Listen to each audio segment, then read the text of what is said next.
12万キロのエンジンマウントがどうなってるかの確認やね。微暴録ですな。エンジンかけます。5000か6000までレーシングします。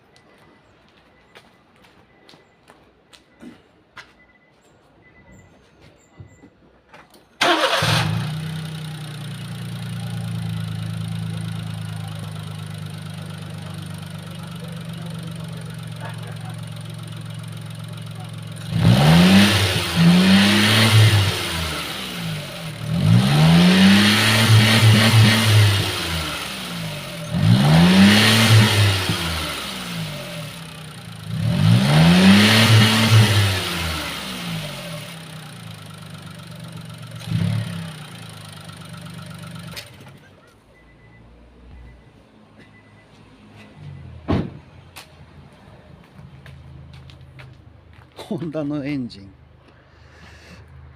リミットかかるんですね。ちょっと見てみましょう。確認します。